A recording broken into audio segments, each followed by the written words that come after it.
Assalamualaikum warahmatullahi wabarakatuh. Jumpa lagi dengan Pak Dosan Iman Lubis, SEMSM, dalam pertemuan ketiga 4 budgeting.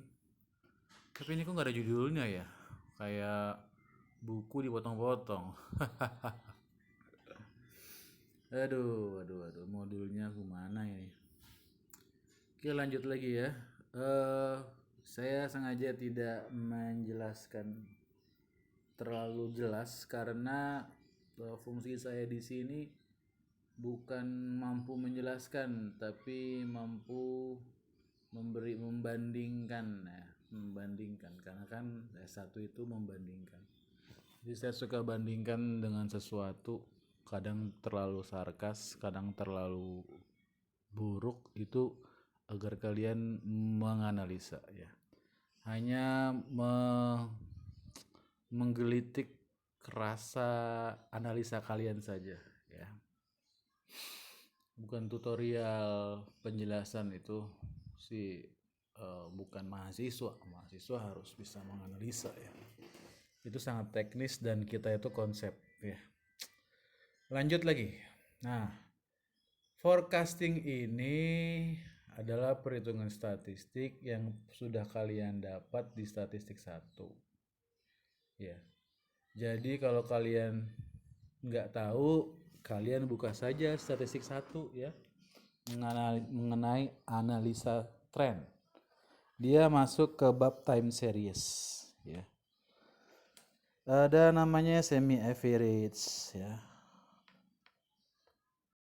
Jadi saya rasa untuk hal ini cuma mengulang saja, tapi kalau saya ulang lagi ya nggak apa-apa. Lanjut ya. Analisis tren merupakan suatu metode analisis yang ditujukan untuk melakukan suatu estimasi atau peramalan di masa yang akan datang. Oke. Tren adalah suatu gerak kecenderungan naik turun jangka panjang yang diperoleh dari rata-rata perubahan dari waktu ke waktu dan nilai cukupnya cukup rata atau mulus. Jadi ya itu jadi time series ya.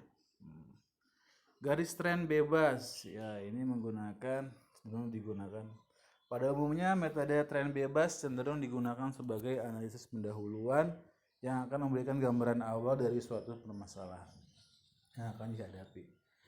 Metode tren bebas mencoba melihat pola data amatan melalui tebaran titik dari pasang data penjualan pada setiap waktunya. Berdasarkan tebaran data yang tidak terbentuk diperkirakan tren penjualan di data tersebut. Dari tabel tersebut atas, bila manajer menginginkan adanya kenaikan sebesar 500 untuk pada penjualan 2004, maka 2014 data sebelumnya dengan harga yang sama, data tabel adalah kenaikan sebesar 500 penjualan. Oke, penjualannya. Oke. Apa ya?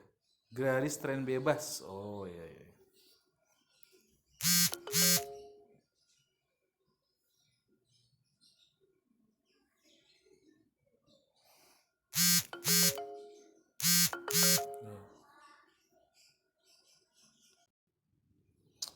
Oke, lanjut ya.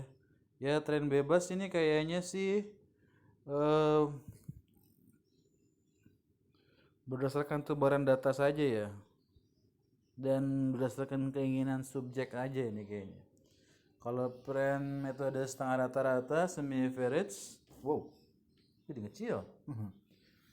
Ya, digunakan untuk keperluan peramalan dengan membentuk suatu persamaan analisis regresi. Jadi sistemnya itu misalnya ada data, terus kemudian kita berikan kelompok 1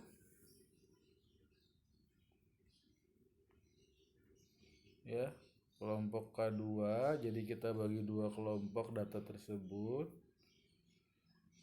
Terus data yang di tengah kita beri angka 0, sebelumnya kita kasih angka minus 1, setelahnya angka 1 ya. Ini semuanya ada di statistik ya. Kalau saya ulang lagi, terkesan menggurui mahasiswa nih. Ya. Waduh, ini kenapa begini ya? Naik cil. Tren momen, metode garis lurus ya. Tren momen merupakan metode analisis yang dapat digunakan untuk keperluan peramalan dengan bentuk time trend semi average ya. Tren momen rumusnya adalah NA. Dalam penerapannya, metode trend semi average terletak pada pemberian nilai skor nilai pula lagi. Pemberian skor X-nya. Kacau ini. Metode trend momen menggunakan persamaan yang berbeda dengan metode setengah rata-rata untuk menaksir A dan nilai B ya. Trend momen ini lebih ke arah X kuadrat ya. Ini statistik semua loh nih. Metode least square gitu. Aduh, saya kok nggak berminat yang ngajarinnya. Oke, nggak apa-apa, saya coba ya. Oke, kita ulang lagi dari trend semi average. Ya, apa ya? Saya ulang lagi statistik 1 ya. Oke. Kalau tren bebas kita bikin tren sendiri ya. Kalau semi average itu adalah tren yang membagi kelompok menjadi 2 ya. Contoh data ganjil. Data ganjil berarti 7, datanya 7 atau 5 atau 9 ya. Nah, hitunglah penjualan tahun 2015 dan tahun 2018 ya. Ya kan ya. Nah, ini kita hitung nih, ngeramal ya. Ini saya mengulang kembali, sebenarnya ini saya nggak terlalu berminat nih.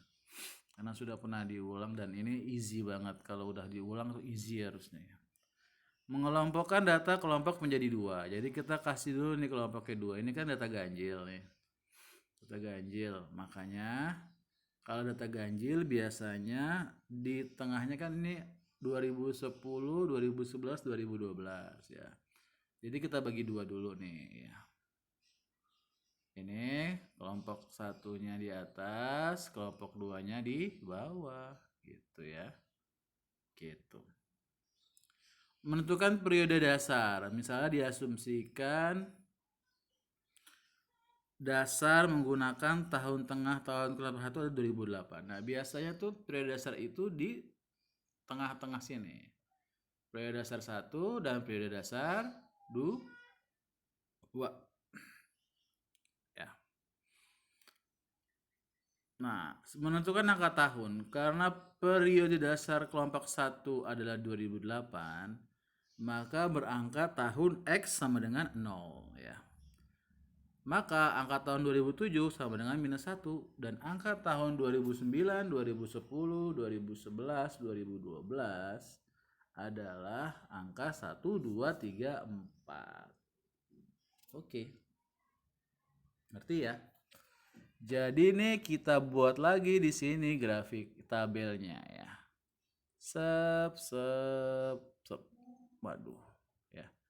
Di sini kita ambil angka 0 di sini. Tadi kan sudah ya. 0. Berarti di sini -1. Di sini 1, 2, 3, 4. Ya, gitu ya. Nah, ini loh, yang ini. Kita nggak bahas yang ini nih. Ini gitu ya. Lanjut. Menurut nilai semi total, jumlah total penjualan masing-masing kelompok untuk kelompok 1, nilai semi totalnya adalah 140, 148 ditambah 157 ya. Jadi yang dijumlah adalah yang ini ya. Ini kelompok 1 loh. Ya. Kemudian dengan cara yang sama juga dihitung untuk kelompok 2-nya, 157, 160 sama 169. Baru dijumlahkan. Menentukan semi average setiap kelompok data. Setelah dijumlahkan maka dibagi 3, 148. Nah, ini kan nilainya nih ya. Gampang. Dah.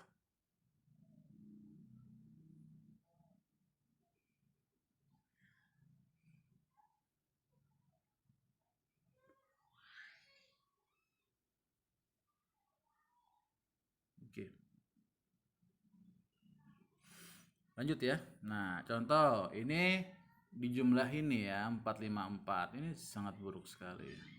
140 sama ini nih kalau dijumlahin itu 454. Kalau dibagi 3 148. Begitu juga yang ini kelompok 2. Kalau di 864 kalau dibagi 3 16. Oh, 864. 486 kali, salah ya. 486 kali ya. Ini juga ini 445 kali ya.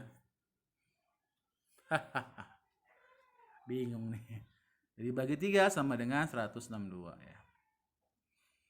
Nah, A-nya sama dengan, nah menarik nih.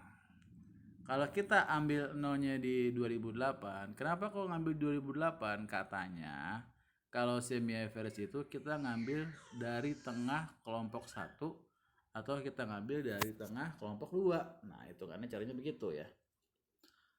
Ada di statistik 1 gitu. Jadi kalau saya ulang-ulang lagi itu gimana gitu rasanya. Ya, tapi nggak apa-apa. Saya ikhlas kok. Maka penjualan pada tahun 2015 atau 2015 adalah di 2015 A-nya sama dengan 148. Kenapa? Ya, 148 ini bukan ini ya. Kocak, nanti diambil yang ini lagi nilainya, bukan. 148 ini didapat yang ini, yang 445 dibagi 3. Salah nggak ya? Ini 454 atau 445 ya? Apa itu 454 ya? Dibagi 3. Nah, 445 bagi 3, betul. Ya. 148 dikali 3 itu 24. Maaf, mesti dihitung lagi nih kayaknya ya. Coba hitung sendiri ya. 148, 5 dikali 7 183. Di 2018 10 ya. Dapat dari mana sih 10? Nah, ini kan 4 nih X-nya ya. Ini 2013, 14, 15, 16, 17, 18. Ini 5, 6, 7, 8, 9, 10. Berarti yang 15 kan 7, ini 10 ya. Gitu. Kayak begini ya. Makanya ini dapat 10 kan, ini dapat 7 kan gitu ya. Oke. Contoh kasus genap. Nah, kasus genap juga sama ya. Kita bagi 2 kelompok yang genap. Oke ya. Berarti ini 1, 2, 3, 4. 1, 2, 3, 4. Tinggal bagi 2 kelompok. Ini kelompok 1. Ini kelompok 2. Ini kelompok 2. Ini kelompok 1 ya.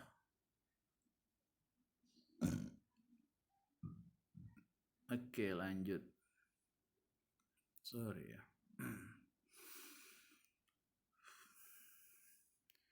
Biasa kita kasih nilai tengah ya.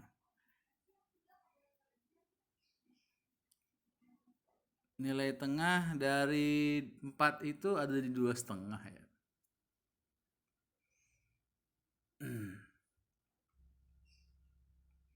Cukup sulit ya cari nilai tengah 0. Maka oleh sebab itu di tengah-tengah sini kita kasih nilai 1 di bawah dan 1 di atas. Minus 1. Nah, ini dia. Ini kan kita kan nyari tengah di sini nih. Ya kan? 1, 2. Tapi kan nggak mungkin di sini kita taruh 0 kan tengah-tengah gini kan. Bingung dong. Nah, sebab itu kita kasih nilai minus 1 di sini. Ya, minus 1 di sini. Dan sini maaf, minus 2 di 2015. Minus 1 di 2009 ya. Setelah itu kita beri lompatan ya. Kena 2-nya mana Pak? 2-nya itu ada di sini loh. Kan ya 0, 1, 2, 3 gitu. Jadi lompat. Kalau per tahun jadi lompat. Terlihat lompat padahal sih nggak lompat. Jadi 1, 3, minus 1, minus 3 ya. Sama juga. 3, 7, 9, 11. B. Alfa dari mana? Tergantung. Kalau ngambil nilai sama aja sih, mau ngambil nilai 244 berarti nolnya dari sini ya. Kalau kita ngambil tahun dasar di sini, maka di sininya harus harus 1 minus 1 ya. Ke atasnya minus 3, minus 4, minus 5 gitu. Nah, kalau misalnya di bawahnya, kalau misalnya ngambil di sini, berarti ngikutin ini, follow the rules aja gitu ya. Pertanyaan 2015 berapakah? 2015 gampang, tinggal di sini. 2015 di sininya angka 13. Benar enggak? Benar 13. 2018 gampang lagi, 2018. 15, 16, 17, 18, 13, 15, 17, 19, 16 ya. Enak ya, gampang. Nah, ini 19 nih. Oke. Alfa dari mana? 206. Tadi saya sudah pernah bilang, alfa 206 itu dari atas ini. Penjumlahan 200 tambah 210 tambah 205 tambah 210 sama dengan 825. 825 dibagi 4 sama dengan 206. Ya, gampang. B. B dari mana ya? Oh iya, jadi pertanyaan saya, B dari mana ya? Kok bisa 9 ya? Di sini kenapa nggak ada penjelasannya nih? Waduh, gak jelas ini emang.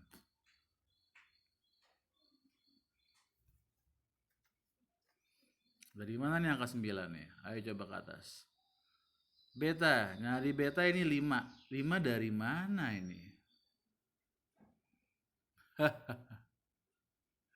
Menghitung nilai B sama dengan 5. Dari mana 5? Nggak jelas. Statistiknya mana nih, rumus statistiknya nih? Ini udah tangan ngajarin statistik, rumusnya nggak jelas. Ya Allah, ya Rob.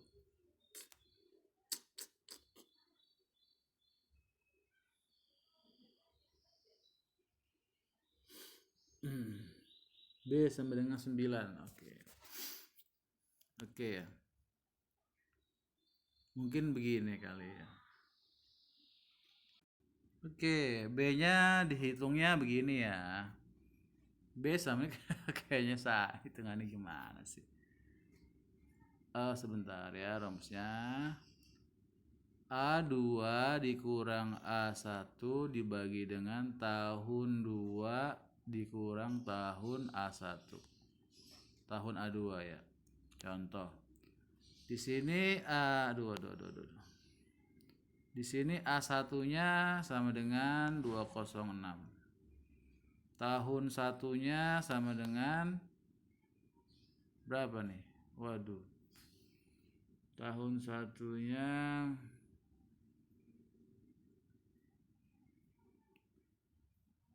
2009 ya. Contohnya 2009. Coba tes dulu ya, salah nggak saya ya? Kita coba, menarik nih.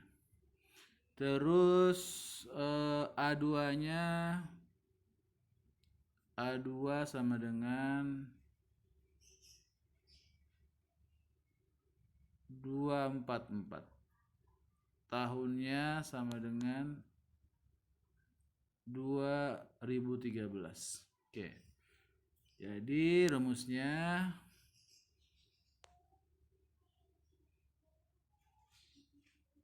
244 dibagi 2013 dikurang 2009. 244 dikurang 206 ya. 244 dikurang 206, 44 dikurang 6 berapa ya? 237. 238. 238 213 dikurang 2009 5 ya. 3 ini kan 206 44 kurang 6 berapa? 38 dibagi 5 38 dibagi 5 9 kali 5 45 7 kali 5 35 7 dibagi 7 36 7,6 di sini. Salah nggak nih? Coba tes lagi yang bawah ya. Itu kok 9 ya? Dari mana 9,4?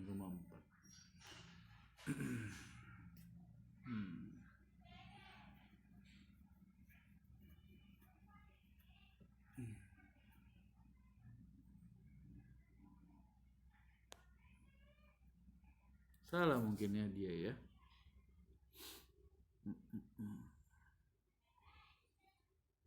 Kalau hitungan saya ini salah, ini harusnya 7,4. 5 kan? 1, 2, 3, 4. Oh ini 4. Astagfirullahaladzim. 2013 ke 2009. Oh 4, pantas. Sorry. 38 dibagi 4 ya. Iya. 9 ya.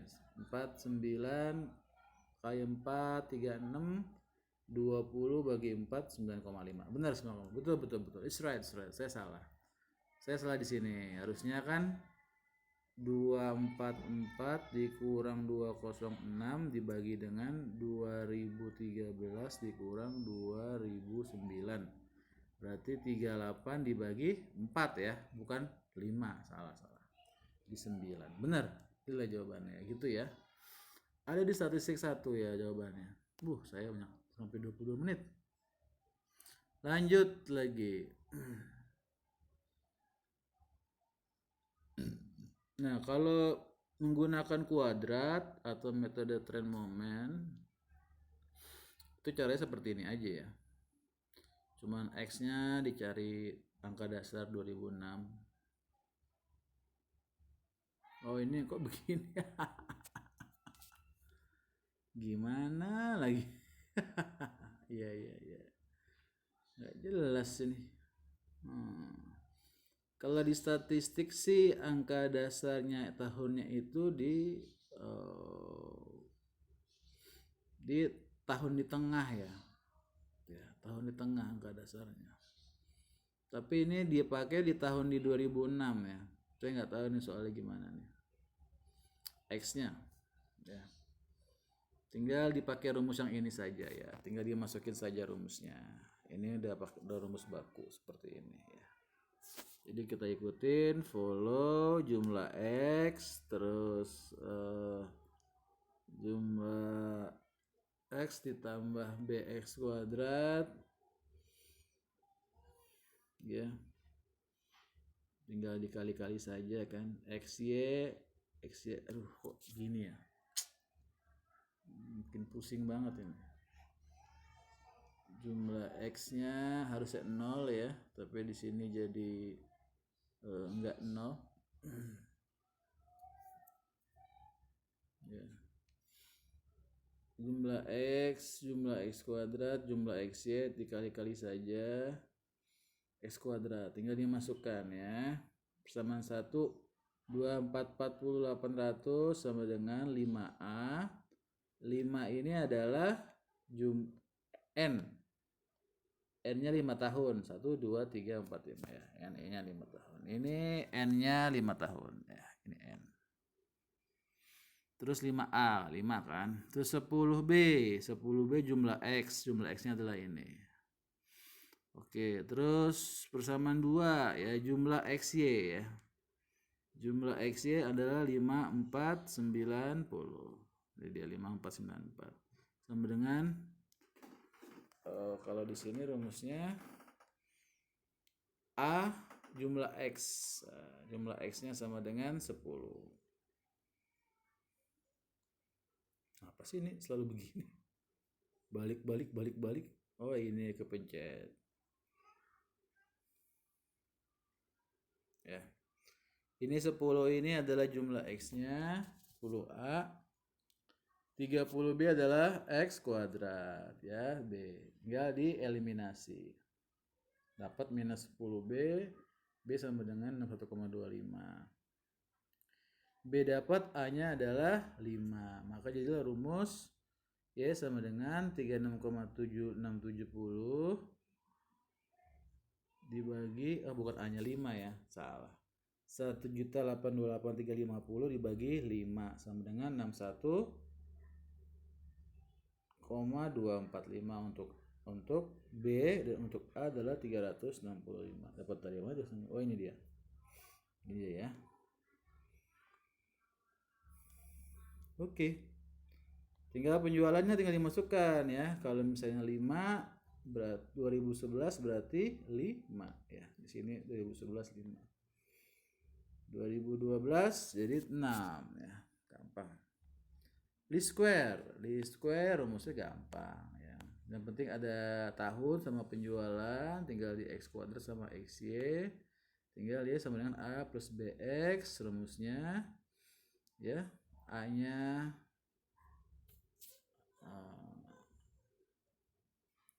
A-nya 7,368, B-nya 378. Dari mana nih?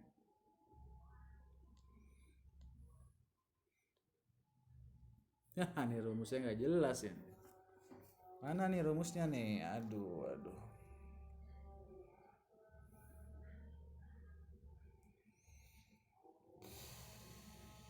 Iya betul, ini dia ya. Alfa sama dengan 7,368, B-nya sama dengan 378. Beta sama dengan